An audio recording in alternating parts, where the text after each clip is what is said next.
Welcome to my scientifically informed insider look at mental health topics. If you find this video to be interesting or helpful, please like it and subscribe to my channel. Hello, this is Dr. Grande. Today's question asks if I can identify some of the beliefs and thoughts that are behind vulnerable narcissistic behaviors. So I'll answer this by looking at the 10 vulnerable narcissistic behaviors and the thoughts that cause them. So in a way here, I'm kind of decoding vulnerable narcissistic behavior. I did a video before where I looked at this from the perspective of narcissism, but that wasn't specifically focused on vulnerable narcissism. This video is. This question about vulnerable narcissism is getting at this idea that when people behave in a certain way, to some extent, this is driven by beliefs and thoughts. And that's actually a core principle of what we see in cognitive behavioral therapy, CBT. Beliefs combine with stress, and this leads to thoughts, and thoughts lead to behaviors. One technique in CBT is to identify those thoughts and beliefs. This helps us change them so that behavior will change. So this exercise of decoding behaviors is a part of CBT. Most people who are not narcissistic have congruence between their thoughts and what they will do. So they tend to match. Thoughts and behaviors tend to match. People who have vulnerable narcissism tend to be deceptive and their insight is somewhat limited. They don't always understand that they are vulnerable narcissist, but they do often understand that something is unusual with their feelings. They can tell that something's off, and this is different from what we see with grandiose narcissism. What we see, therefore, is that vulnerable narcissist thoughts are not grounded in reality. They are distorted just like their behavior is distorted from what we would expect based on social norms. So distorted thinking translates into distorted behavior. This conversion from thoughts to behavior can occur both intentionally and unintentionally, but either way it has terrible consequences for people who are exposed to vulnerable narcissists. Now there's a theory that says that people engage in behavior for a purpose. That purpose may be based on irrational thinking, bad information, desires the person really doesn't understand, fear, love. There are a lot of reasons for behavior. Now, some reasons, some purposes, are more common with certain personality constructs. For example, if somebody's paranoid, the purpose for much of their behavior might be fear. If somebody has obsessive-compulsive traits, the purpose might be a desire for order. Sometimes different personality profiles can lead to the same behavior, but for different reasons. There was a different purpose for engaging in that behavior. Vulnerable narcissism most closely aligns with cluster B personality pathology, and within cluster B, its closest relationships would be with narcissistic and borderline personality disorders.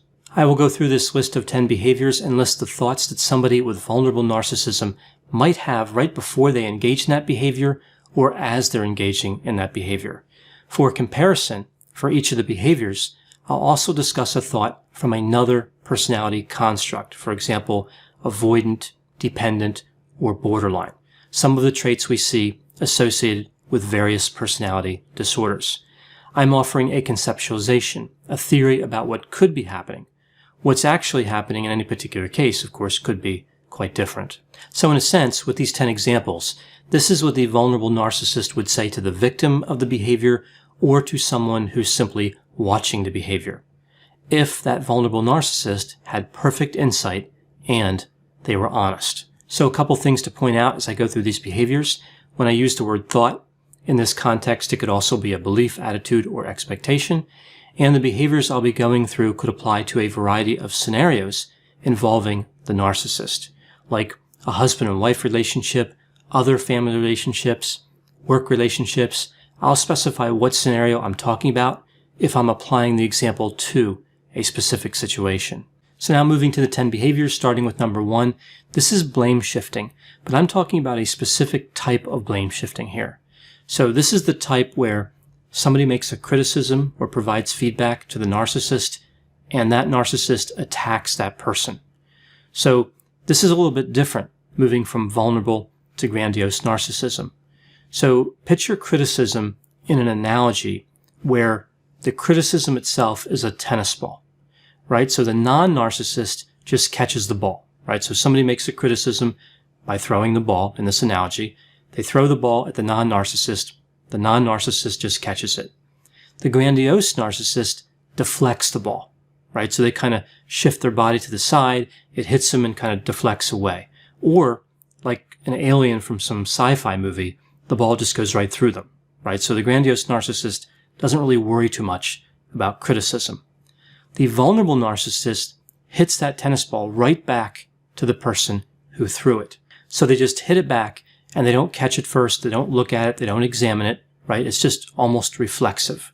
So what are the thoughts with this particular type of blame shifting? Again, just looking at vulnerable narcissism.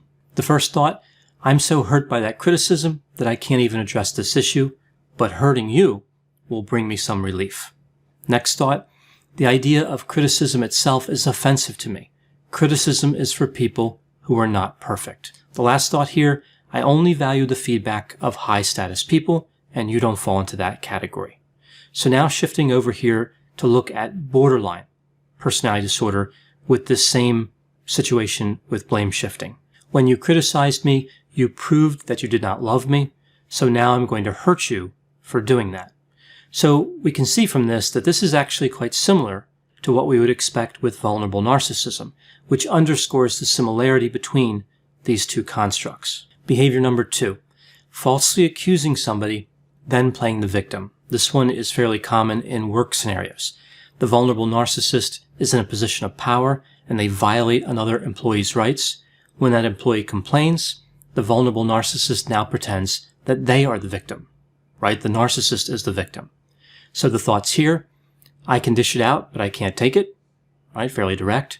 I never thought you would have the courage or conviction to stand up for yourself, so now I need to think of a strategy to extricate myself from responsibility for the problem that I caused.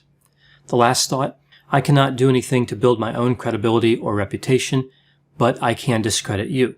And if I do that, I've still managed to cause some damage, and I can be satisfied with that outcome. So how about looking at a false accusation and then playing the victim from an antisocial personality disorder perspective? I know my false accusation will get me in trouble, but if I play the victim, I can get out of trouble. Much simpler and more straightforward. Notice that it doesn't take into account how the other person feels. It's simply a calculation. Now moving to behavior 3. This is claiming to have memory problems. And what I mean by this is another common scenario that could happen at work. The vulnerable narcissist is caught saying something they're not allowed to say, and they claim they can't remember ever saying it. So the thoughts here, rather than claiming I didn't remember, I wanted to come up with a lie that would cause more damage, but I couldn't think of one. Therefore, I'm not as good of a liar as I thought I was. So I guess everybody should have a goal, right? I'm not sure this is a good goal, but it's a goal. I have no defense for my behavior, therefore I am conveniently forgetting things, right? This one's fairly straightforward. I know it's simply your word against mine because no one else in this workplace will ever challenge me. So I'm not going to invest the energy to think up a good lie. Rather, I'm just going to claim to not have any memory of the event. So now looking at this same situation from the perspective of obsessive compulsive personality disorder, OCPD. I know I said something that I shouldn't, but I have other things I need to get done, and it's just easier to say, I don't remember, right? So with this one, we have this push to be productive, and the person just can't get involved with all the energy it would take to come up with a good lie. Now moving to behavior number 4. This is bringing up a sore topic on purpose. Sometimes the vulnerable narcissist brings up a sensitive topic because they know that this will cause somebody to suffer.